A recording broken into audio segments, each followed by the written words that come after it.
Виднеются уши Эрдогана. Досмотрите это видео до конца, и вы узнаете, какие интересные истории и комментарии есть в сети по поводу событий в Таджикистане. Подписывайтесь на наше обновление, будете в курсе всех последних и важных событий. Это действительно интересно, досмотрите до конца. Но чтобы сказать, чтобы сегодня какая-то была эксклюзивная причина, мне такая причина неизвестна. Я думаю, что это очередное обострение вот этого долгоиграющего конфликта. А может быть, дело все в том, что не хватает политической воли, чтобы этот конфликт затушить? Потому что вот конфликт тлеет, да, на границе. И, может быть, в этом как раз коллективная вина политиков. Масштабные боестолкновения между вооруженными силами Таджикистана и Кыргызстана на границе двух республик стали поводом для обсуждения в интернет-сообществе. Граждане оставили свои комментарии в социальных сетях, в частности в Facebook. Когда все это закончится? Когда эти республики уже наиграются в танчики и солдатиков? Все страны бывшего СССР словно с ума посходили, отмечает Ольга Зет. Многие пользователи оказались в настоящем шоке от того, что страны, которые долгое время были частью единого государства, а ныне являются союзниками по ОДКБ, устроили кровопролитие на приграничной территории. И это участники ОДКБ, они же должны быть союзниками. Что им там делить? Удивляется Карен Икс. Некоторые комментаторы отмечают, что подобные приграничные конфликты играют на руку российским злопыхателям. А кто-то смотрит, потирая руки, и радуется. Задача выполнена. Веками жили бок о бок. Что им там делить? Это только на радость врагам. Где мудрость? Вопрошает Елена С.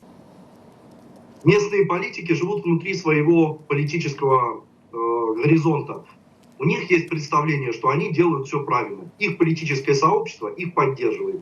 Но проблема в том, что и киргизское, и киргизстанское, и таджикистанское вот это сообщество, оно нацелено на провоцирование этого конфликта до бесконечности. Мы уже знаем, где подобные сценарии пишутся, и кто режиссер, вернее продюсер. Мы точно прекрасно знаем, отмечает Дмитрий Т. Просто так, без поддержки в организации извне, такие столкновения не случаются. За всеми этими событиями притаилась некая сила, которая не хочет пока выходить из тени, считает другой комментатор. А вы согласны с такими мнениями? Свои ответы напишите нам, пожалуйста, в комментарии. Часть людей полагает, что подобные столкновения не происходят без участия третьих лиц. Граждане подозревают, что в этот раз постарался не только коллективный Запад, но и Турция. А вот и еще один регион, а точнее сразу два, которые намереваются вспыхнуть вслед за Казахстаном. России готовят еще подарочки. А кто это делает? А тот, кому это все выгодно. Западу, включая Турцию, у которой очень много планов насчет тюркского мира, пишет Олег С. Решение внутри их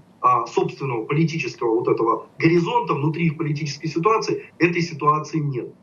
Да, действительно, ситуация носит скорее криминально-экономический характер. Большой политики там по большому счету нет. Виднеются уши Эрдогана в этом конфликте. Не надоело нашим властям изображать дружбу с Турцией? Разве не ясно, что Анкара активно работает над деструктивными процессами в Средней Азии? Это сфера ее влияния, а Москва свою силу в данном регионе пока не теряет, но и не наращивает, что крайне опасно, написал Леонид С. Ряд пользователей указывают на то, что Россию ждет еще много подобных сюрпризов на территории союзных республик. Так называемый Запад не даст бывшим республикам Советского Союза жить спокойно. Народы Кыргызстана и Таджикистана, это все не стоит того. Живите мирно, призывает Митин А. Нашлись и те, и кто просто призвал жителей Таджикистана и Кыргызстана не становиться жертвами междуособных войн, а начать смотреть на вещи более ответственно и стремиться к миру. Чего кому не хватает? Люди, живите мирно, есть кусок хлеба, здоровы родные, над вами мирно светят на небе звезды. Жизнь одна, и отдавать ее ради портфелей гнилых политиков не стоит, обращает внимание Антонина С. Напомним, 27 января на границе Таджикистана и Кыргызстана произошли